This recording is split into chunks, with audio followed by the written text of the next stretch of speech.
O tema desta meditação, irmãos, é apenas o complemento daquilo que vimos, porque de fato a celebração da ceia do Senhor é pregação da palavra de Deus.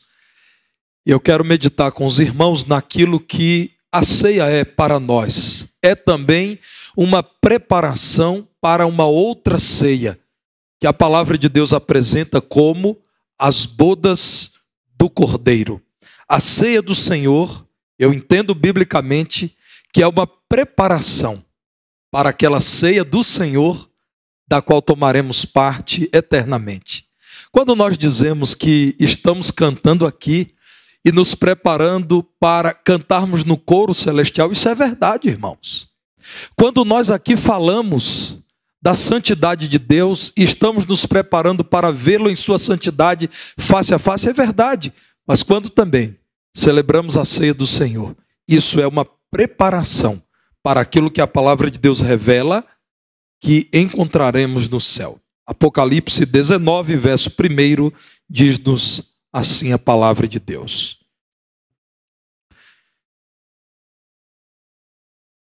Depois destas coisas, ouvi no céu uma como grande voz de numerosa multidão dizendo: Aleluia! A salvação e a glória e o poder são do nosso Deus, porquanto verdadeiros e justos são os seus juízos, pois julgou a grande meretriz que corrompia a terra com a sua prostituição, e das mãos dela vingou o sangue dos seus servos. Segunda vez disseram: Aleluia! E a sua fumaça sobe pelos séculos dos séculos. Os 24 anciãos e os 4 seres viventes prostraram-se e adoraram a Deus que se acha assentado no trono, dizendo: Amém, aleluia! Saiu uma voz do trono exclamando: Dai louvores ao nosso Deus, todos os seus servos, os que o temeis, os pequenos e os grandes. Então ouvi uma como voz de numerosa multidão, como de muitas águas e como de fortes trovões, dizendo: Aleluia! Pois reina o Senhor, nosso Deus, o Todo-Poderoso. Alegremo-nos, exultemos e demos-lhe a glória, porque são chegadas as bodas do Cordeiro, cuja esposa a si mesma já se ataviou, pois lhe foi dado vestir-se de linho finíssimo, resplandecente e puro, porque o linho finíssimo são os atos de justiça dos santos. Então me falou o anjo: escreve, bem-aventurados aqueles que são chamados à ceia das bodas do Cordeiro, e acrescentou: são estas as verdadeiras palavras de Deus. Prostrei-me ante os seus pés para adorá-lo. Ele, porém, me disse: vê, não faças isso. Sou conservo teu e dos teus irmãos que mantêm o testemunho de Jesus. Adora a Deus, pois o testemunho de Jesus é o espírito da profecia.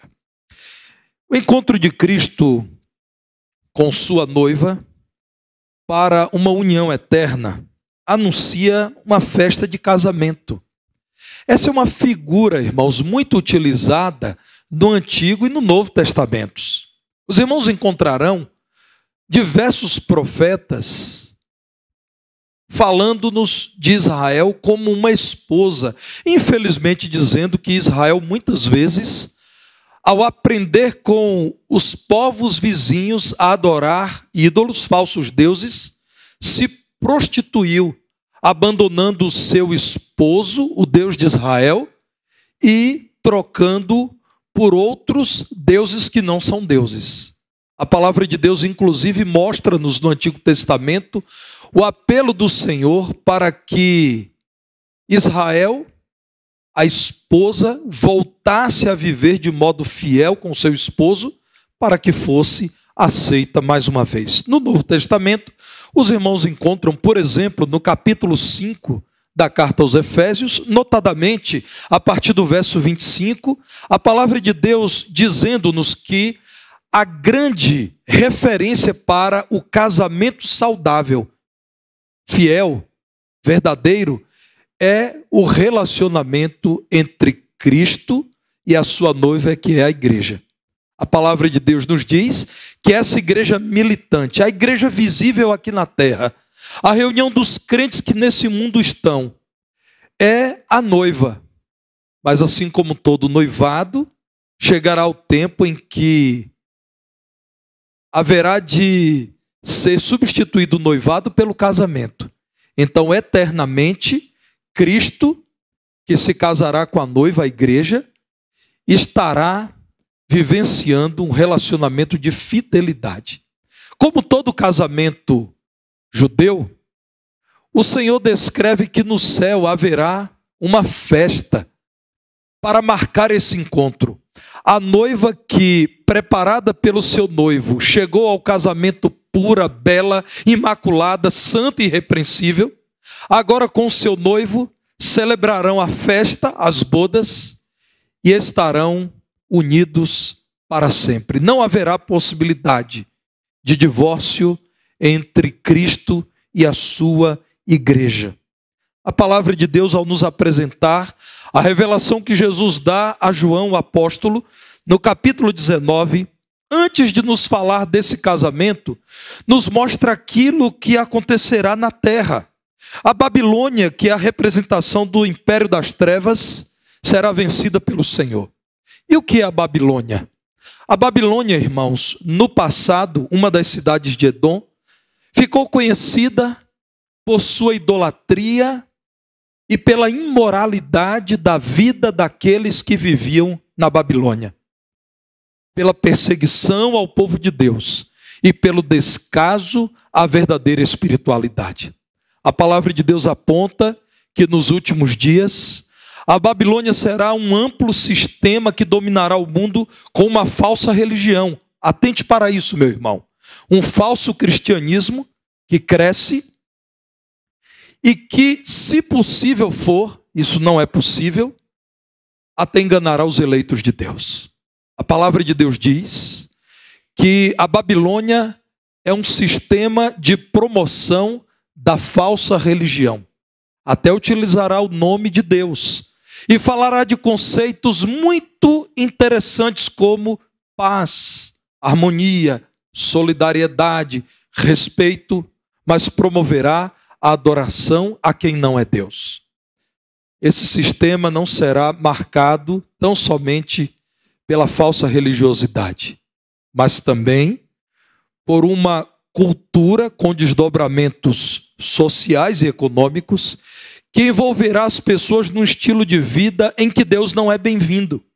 Pois a palavra de Deus aqui, graças à misericórdia dele, anuncia que o império das trevas, que cresce nesse mundo, que tem preparado todas as coisas para o império da besta, será vencido pelo Senhor. E o que acontecerá em substituição a esse capítulo terrível será o julgamento do Senhor, o Senhor amarrando Satanás, reinando com seu povo e estabelecendo a consumação do seu reino nos céus. A Nova Jerusalém, que é mencionada no capítulo 21, nos versos 1 a 3, vi novo céu e nova terra, porque o primeiro céu e a primeira terra já passaram e o mar não existe.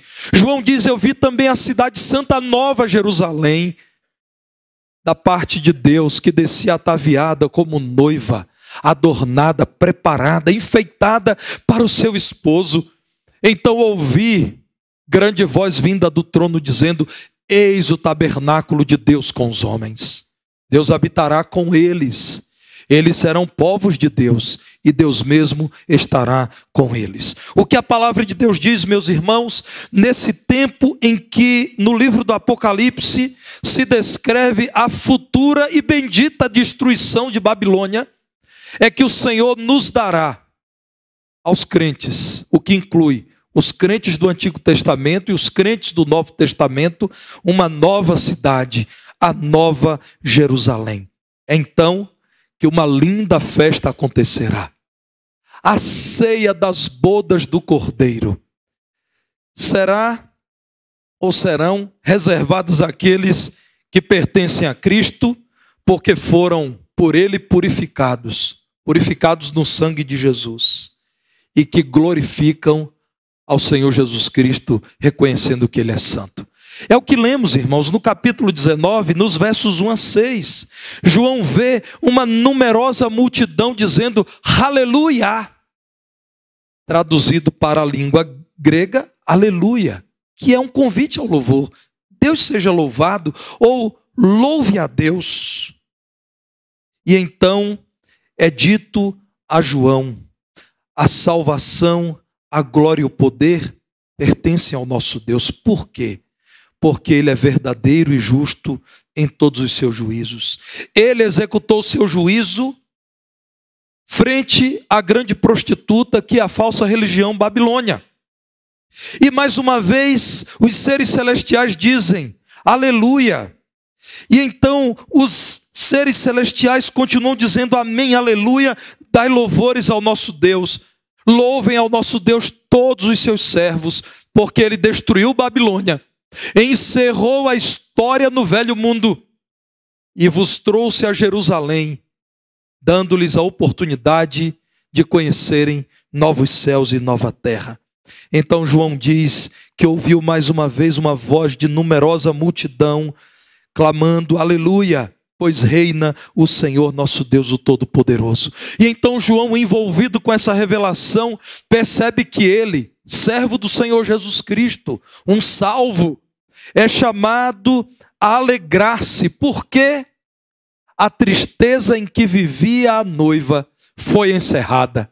Agora a noiva está diante do seu Senhor no céu. João antevê, o Senhor lhe revela o encontro da noiva com o noivo, para que agora celebrem uma união indissolúvel.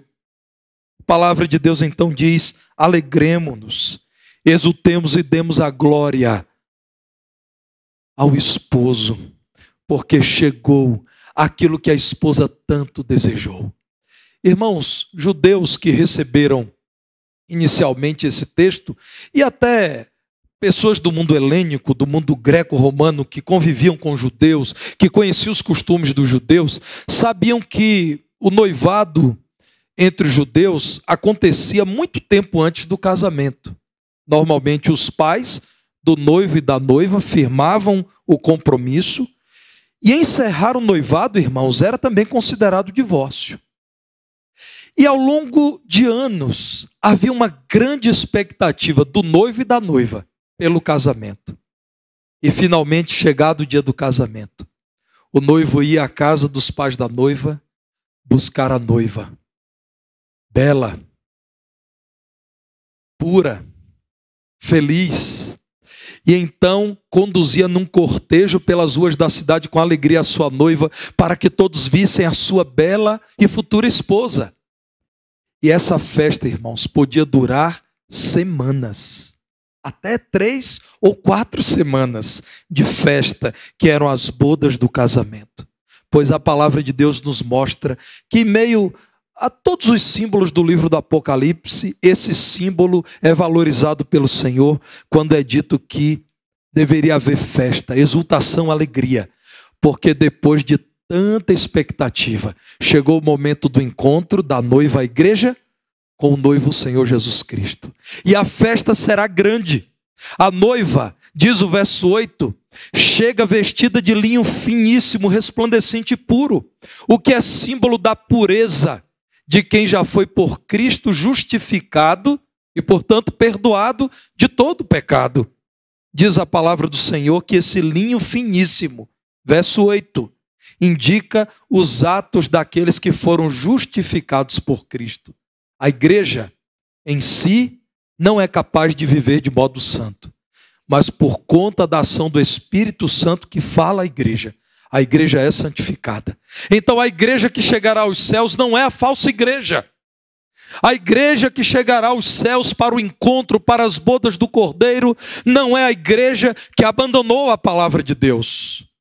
Não é a igreja que preferiu a cultura desse mundo à vida santa. Não é qualquer um que se identifica como igreja. A igreja que chegará diante do Senhor nos céus é aquela que um dia genuinamente arrependeu-se de todo o pecado, confessou que Jesus Cristo é o seu Senhor e Salvador, e como demonstração de fidelidade ao Senhor, abandonou a vida pregressa, todo o pecado, e passou a desejar o céu. A falsa igreja não prega mais sobre a volta de Cristo. A falsa igreja ama esse mundo. A falsa igreja considera a mensagem ultrapassada, a mensagem do novo advento de Jesus. A falsa igreja acredita que o reino é desse mundo, com o dinheiro do homem, com as glórias do homem, com a fama do homem. A falsa igreja convida os homens não ao arrependimento, mas à prosperidade financeira. A falsa igreja convoca o homem não à vida santa, mas às curas, aos milagres, fruto do pagamento do dinheiro dos homens em suas reuniões. A verdadeira igreja é aquela que chegará santificada por Cristo ao céu. E nessa ceia, nós vivenciaremos aquilo que de algum modo vivenciamos hoje, na ceia do Senhor. Nós antecipamos na ceia do Senhor, aqui na terra, uma realidade que viveremos no céu. Nós estaremos diante do Senhor dando-lhe glória porque Ele morreu por nós, porque o seu sangue nos lavou, e estaremos juntos numa linda mesa, comemorando as bodas do Cordeiro de Deus que tira o pecado do mundo. Meus irmãos, a ceia do Senhor é, portanto, a antecipação das bodas do Cordeiro. Eu quero convidar você, então, em 3 breves aplicações, a compreender que a ceia do Senhor proclama o nosso pacto com Cristo. Veja o verso 7. São chegadas as bodas do Cordeiro, cuja esposa a si mesma já se adornou, ataviou, preparou. Quem é o Cordeiro? É aquele que se ofereceu como sacrifício por seus filhos. É aquele que é a razão, o fundamento da nova aliança. A nova aliança que Deus apresentou ao homem, ao seu povo, é a aliança em que ele toma a iniciativa de apresentar-se como próprio sacrifício.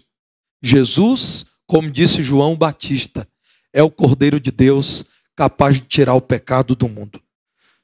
Nas bodas do Cordeiro, nós também poderemos tomar parte, porque participarão aqueles que foram alcançados pelo sacrifício de Jesus, aqueles que foram pelo sangue de Jesus lavados e por isso poderão entrar na cidade celestial pelas portas.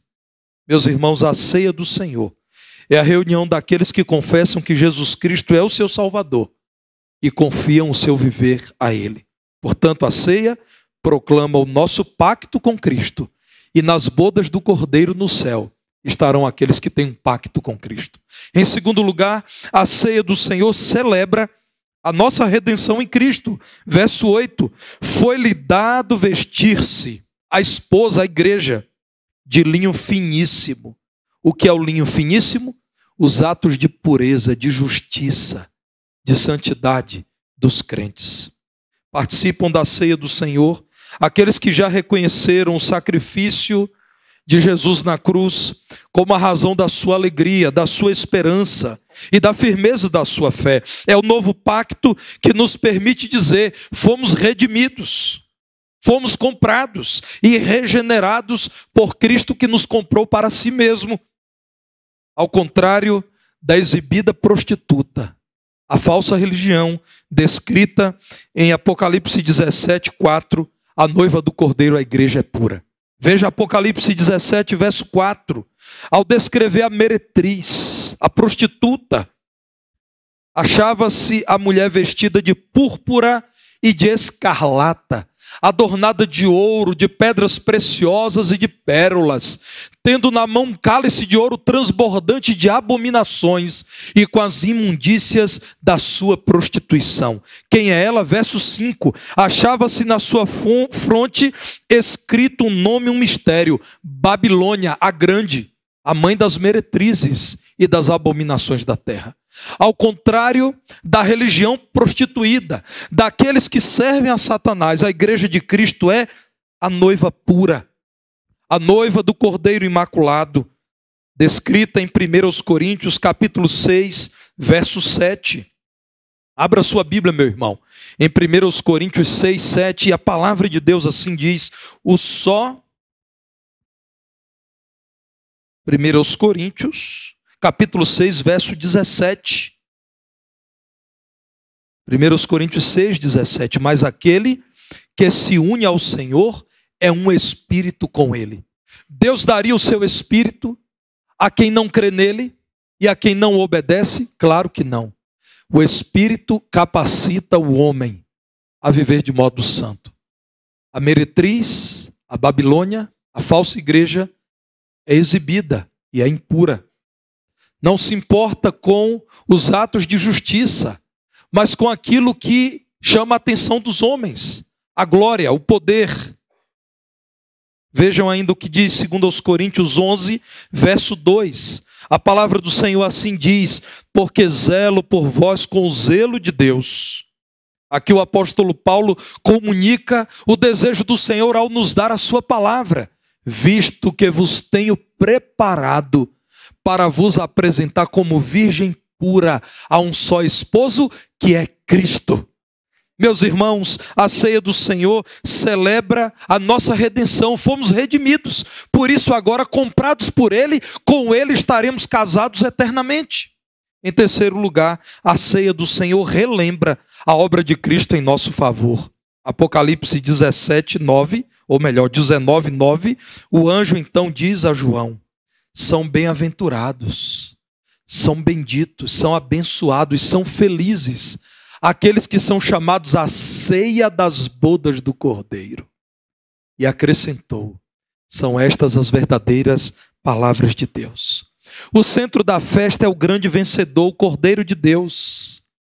Nós não adoramos os elementos da ceia do Senhor. Nós não os temos como sagrados. Sagrado, somente Cristo. E por que a igreja é sagrada? Porque é o corpo de Cristo. O pão que foi preparado com muito amor e carinho por uma diaconisa desta igreja, é pão mesmo, irmãos. Nós não o adoramos.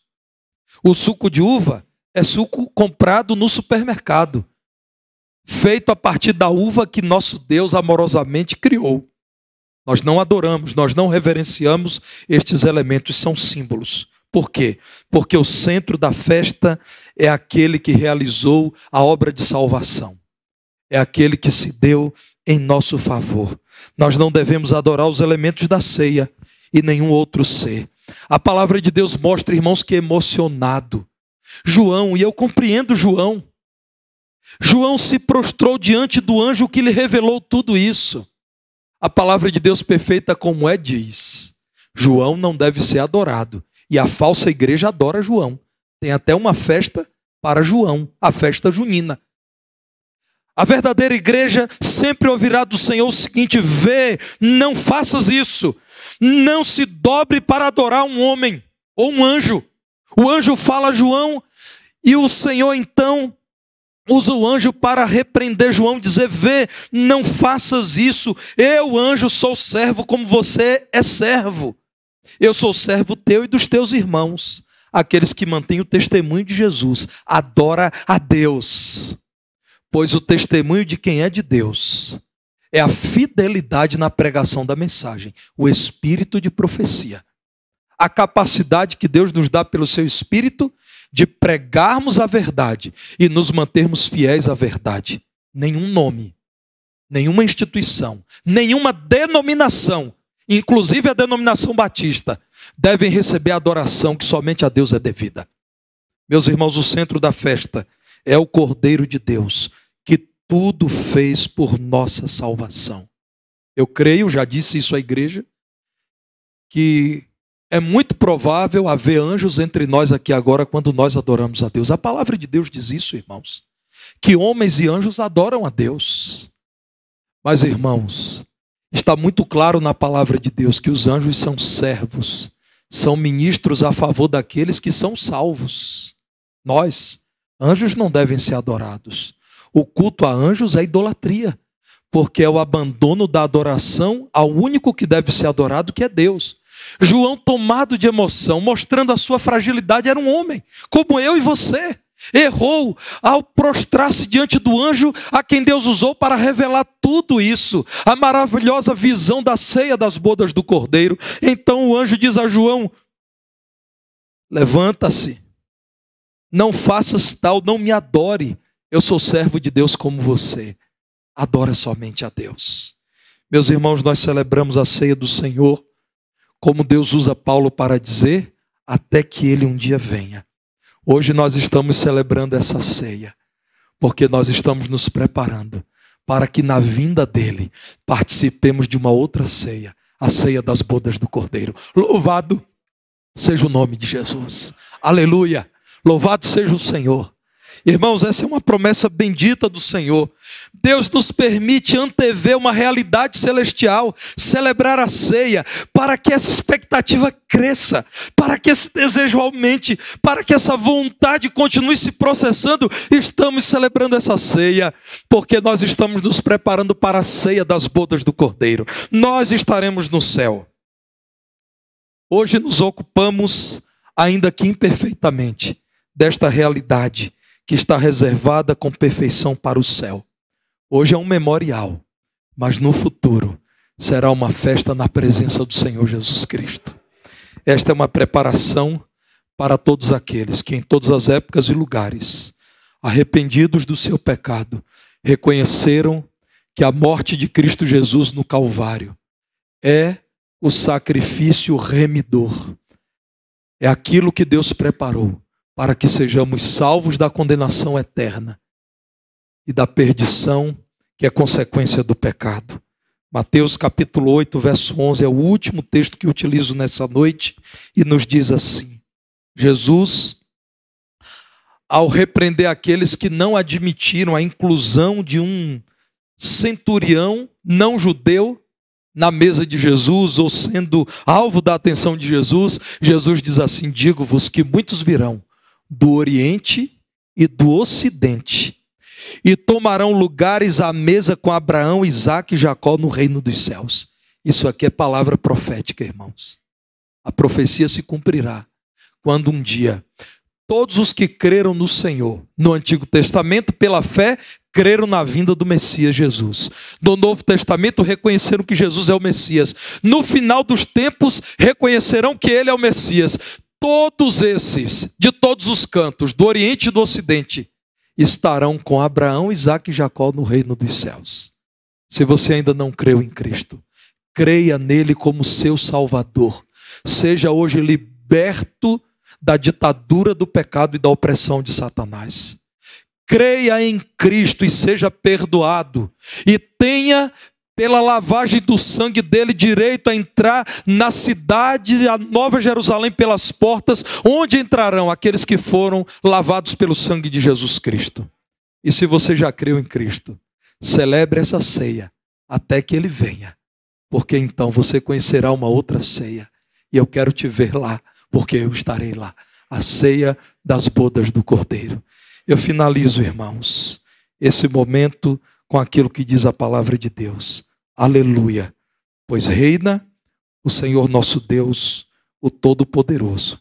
Alegremo-nos, exultemos e demos-lhe a glória, porque são chegadas as bodas do Cordeiro, cuja esposa a si mesma já se ataviou, pois lhe foi dado vestir-se de linho finíssimo, resplandecente e puro. Aleluia. Louvado seja o nome do Senhor.